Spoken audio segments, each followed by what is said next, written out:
Bonjour Maureen et Jean-Paul. Bonjour Pablo. Bonjour. Merci d'avoir accepté mon invitation. Jean-Paul, tu es réalisateur et tu as fait un film qui s'appelle La Syndicaliste, qui est issu d'un livre qui est sorti il y a quelques années. Tu vas nous en parler tout de suite. La Syndicaliste, c'était 3 ans. Voilà. La Syndicaliste, c'est toi, Maureen. C'est toi dans le film, c'est toi dans le livre. Alors, il y a une actrice qui joue ton rôle, c'est Isabelle Huppert. Mais c'était toi, donc tu étais syndicaliste à Areva. Je vais laisser, au lieu de faire moi-même le synopsis du film, je vais te laisser, Jean-Paul, puisque c'est toi le réalisateur, le faire et nous expliquer ce qu'il y a dans ce film et du coup nous expliquer un peu un bout de la vie de Maureen que tu racontes dans le film. Oui, le film est basé donc sur le livre de Caroline Michel-Aguirre, qui est journaliste à l'Obs et qui a fait une investigation et qui a écrit ce livre. Et donc le film, comme le livre, raconte le combat de Maureen Carnet, qui était donc en 2012 encore à la grande époque d'Areva, au moment où Anne Lauvergeon était en train d'être virée et remplacée par Luc Courcel. Maureen était donc syndicaliste à la tête d'une entreprise qui avait 50 000 salariés, dont elle est chargée de défendre les droits. Et c'est à ce moment-là qu'il y a un contrat financier passé entre EDF et les Chinois pour en gros reprendre l'industrie nucléaire française avec des transferts de technologie, avec à plus ou moins long terme la disparition programmée d'Areva. Ce contrat a fuité, Maurice en a eu connaissance et à partir de là, en syndicaliste, elle a fait la lanceuse d'alerte. Et ça, c'est le début du film qui raconte tout son combat pour aller voir les politiques, pour aller voir tout le monde, pour que ce contrat soit connu et puis que ce risque soit écarté.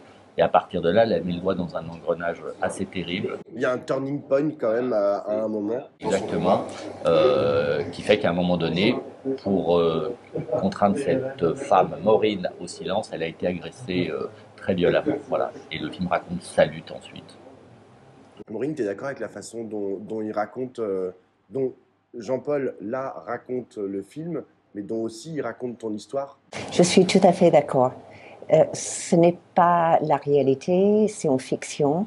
Mais Isabelle Huppert, qui joue mon personnage, le joue très bien. Je trouve qu'il y a des émotions qu'on voit chez elle, que moi, j'ai ressenties. C'est un bel résumé. Mais ce rapport à la vérité, qui est quand même assez... en fait, on imagine que tout s'est passé, parce qu'il y a une chose qui est très particulière dans le film, je trouve, c'est que tous les noms sont les vrais noms, enfin les noms des personnages sont les vrais noms des gens. C'est-à-dire que il y a, donc Maureen, tu es bien sûr dans le film, mais il y a aussi comme personnage Arnaud Montebourg, il y a Bernard Cazeneuve, Luc Courcel, bien sûr, est joué, il y a Anne Lauvergeon qui est jouée par Marina Foïs. Tous ces personnages sont vrais. C'est assez rare de voir un film avec des gens qui sont encore vivants. On les voit dans le film. Comment on s'arrange en fait avec ça? Parce que tout ce que tu racontes, Jean-Paul, dans le film n'est pas tout à fait vrai. Tout ne s'est pas passé exactement ça. Non, mais à la base, les noms, pour revenir sur le fait de nommer les protagonistes, c'était quelque chose qui fait partie des chromosomes du projet. Et avec le producteur Bertrand Fèvre, on était d'accord tout de suite qu'on allait garder les noms de tous les personnages. Pour la bonne raison que le but quand même de ce film, c'est de faire connaître l'histoire de Maureen Carnet, qui a été quand même relativement méconnue par le grand public. Donc, faire connaître, ça voulait dire nommer Maureen Carnet. À partir du moment où on nommait Maureen Carnet et qu'on l'exposait à nouveau, il n'y avait aucune raison de ne l'exposer qu'elle et de ne pas exposer les autres par crainte de on n'aime pas ce qu'il est dit sur nous dans le film, etc. Donc, on a décidé de conserver tous les noms des protagonistes qui avaient été impliqués. Certains noms ont été changés parce que c'est là où il y a un rapport à la fiction, parce que par moment, il y a des personnages qu'on a dû... il y avait 3 personnes et on en a fait un, et à ce moment-là, il n'y avait aucune raison de tout concentrer sur une personne et de le nommer pour lui faire porter le chapeau de tout le monde. Donc là, on a essayé d'être un peu près honnête intellectuellement. Après, le rapport à la fiction et à la réalité, moi, je n'y connaissais rien dans le nucléaire, dans le syndicalisme. Voilà, j'ai lu le bouquin, j'ai trouvé le bouquin extrêmement bien écrit, extrêmement bien documenté. Quand j'en ai parlé et que j'ai su que Caroline était quand même une journaliste de renom extrêmement connue et dont le talent n'était plus approuvé, et puis qu'on en a parlé avec Maureen, le travail s'est basé beaucoup sur ce qu'elle dit de tout cet univers-là. Moi, mon travail de fiction, c'était évidemment de faire rentrer cette histoire dans un film de 2 heures, donc par moment de devoir prendre certains raccourcis narratifs pour pas perdre le spectateur. À la base, c'est aussi faire un film qui touche le public, qui fait que les gens veuillent voir le film comme un film, comme un thriller, pour voilà, comme c'est essayer de toucher le public, le cœur du public de cette histoire, c'est essayer d'avoir les codes de ce type de film-là. Et donc ce travail de fiction a été fait avec Khaled Douar, la scénariste, sur des fois des personnages supprimés, d'autres compactés, d'autres rajoutés, mais le cœur de l'histoire, les péripéties de ce qui arrive, enfin le péripéties, le terme n'est pas tout à fait bien choisi, mais en tout cas, tout ce qu'a vécu Maureen, principalement les étapes de l'enquête, les étapes de son drame, etc., et de tout ce calvaire qu'elle a vécu, on les a respectés. Je pense que là, on les a vraiment respectés et qu'on s'est appuyé très fort sur la réalité. Maureen, Jean-Paul dit que le but de ce film, c'est de toucher un public, le public le plus large possible. Toi, comment est-ce que, enfin, pour toi, qu'est-ce que c'est que ce film? C'est un outil justement pour faire parler de toi. Quand tu l'as vu, tu t'es dit, tiens, c'est une œuvre esthétique qui s'avère parler de moi. Enfin, comment tu le qualifierais, cet objet, le film La Syndicaliste? C'est très difficile pour moi de qualifier ce film, de trouver des mots. C'est une chose de vivre quelque chose de l'intérieur, de le voir projeté sur un écran 6 ans condensé en 2 heures. Moi, je me suis surtout rendu compte de l'intimidation, de l'horreur qu'on a vécu en tant que famille. Et ce film a le mérite d'exister, car malheureusement, on est dans un pays où souvent on met les choses sous le tapis et on ne veut pas voir la vérité. Ce film m'a permis de retrouver la foi dans les êtres humains et surtout dans des gens que je ne connais pas. J'étais très frileux, surtout avec les hommes que je ne connaissais pas. Il y a eu Denis Robert, il y a eu Bertrand Fèvre, il y a eu Jean-Paul. Et j'ai pu avoir accès à nouveau à cette confiance que je peux donner aux hommes, autant aux hommes qu'aux femmes. Est-ce que tu es toujours en lutte aujourd'hui? Parce que ce qu'on voit dans le film, c'est Maureen, virgule, une femme en lutte. Là, aujourd'hui, je ne veux pas spoiler, aller à la fin du film, mais à la fin, le spectateur est un peu... Enfin, c'est pas fini, quoi. On se dit, merde, la justice n'a pas été rendue correctement. Est-ce qu'aujourd'hui, tu es toujours à la recherche de cette... tu demandes toujours cette justice-là? Pas du tout. Je n'ai pas envie d'aller devant la justice française. J'y suis passée pendant 6 ans. C'était 6 ans d'horreur. J'ai accepté que je ne saurais pas qui m'a agressée. Et c'est un grand travail thérapeutique que j'ai fait là-dessus. Accepter quelque chose ne veut pas dire être d'accord avec.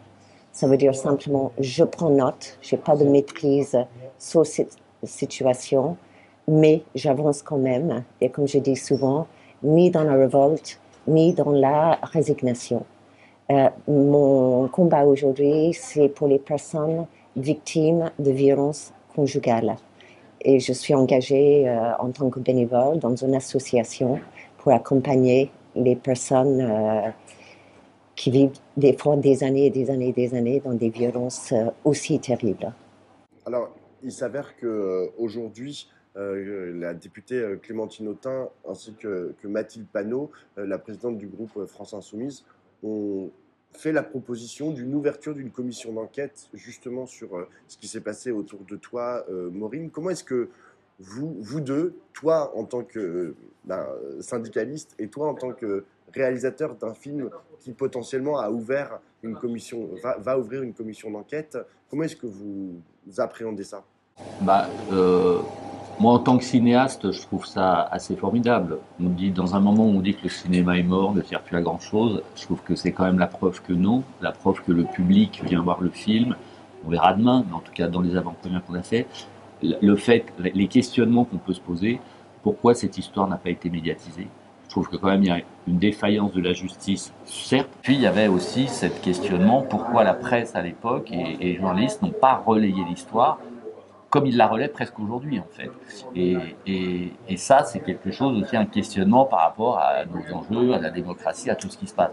Donc c'est vrai que moi je fais un film de cinéma, mais après qu'il y ait des ramifications et qu'il y ait une suite à ça, oui, on a quand même fait aussi le film pour ça. Ça veut dire que tu l'avais un peu prophétisé aussi, parce que la fin du film, c'est quand même une commission d'enquête parlementaire qui n'existe pas. C'est vrai qu'il y a quelques scènes comme ça du film qui étaient de la fiction et qui sont par ces suites-là en train de devenir la réalité, même si c'est pas dans le même espace-temps que celui du film.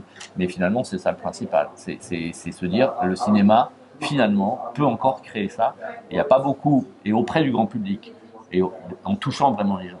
Et ça, il y a quand même peu de médias ou de médiums qui l'ont. Et là, le cinéma joue tout son rôle.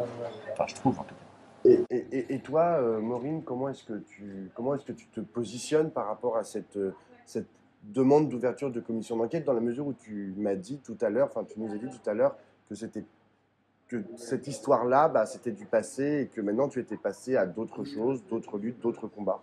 Je ne sais pas trop quoi y penser. Je ne sais pas qu'est-ce que ça entraîne. Il va falloir que je potasse. Qu'est-ce que c'est une commission d'enquête? Évidemment, je suis très touchée que deux femmes ont pris cette histoire à cœur et qui ont demandé des réponses. On verra par la suite qu'est-ce que ça donne. Pour l'agression et pour tout ce qui tourne autour de l'agression, je suis prête à témoigner au niveau juridique et au niveau enquête, si nécessaire. J'ai une dernière question pour tous les deux. Tout le film repose sur l'idée selon laquelle, on va dire, des industriels, pour protéger leurs précarés, peuvent en gros faire pas mal de choses, voire des choses qui sont un peu en dehors du cadre de la loi. Est-ce que aujourd'hui, parce que tous les personnages la majorité des personnages dont vous parlez sont encore vivants, vous utilisez vraiment leur nom. Alors Luc Orcel est décédé entre-temps, mais je crois que c'est le seul en fait qui a disparu. Tous les autres sont encore là. Est-ce que vous avez un peu peur de ce qui pourrait se passer aujourd'hui parce que le film ressort, on va en reparler. Je sais pas, moi par exemple, Proglio est encore vivant. Je veux dire, le conseiller de Nicolas Sarkozy dont vous parlez dans le film, bah, il est encore vivant. Pour être précis, c'est vrai que, comme je disais l'autre jour lors d'un débat, autant lors de l'apparition du livre, des émissions de radio, du documentaire, aucun de ces protagonistes ne s'est vraiment manifesté sur le terrain judiciaire.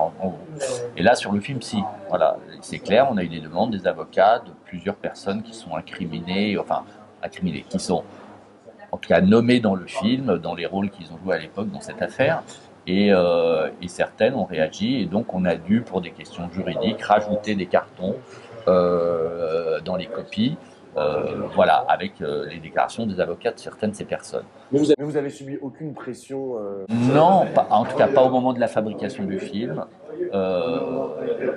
On a eu des financements que j'avais d'habitude sur des films que je n'ai pas eu ce coup-ci, mais bon, c'est un peu la loi du genre, et ça, je trouve que c'est normal.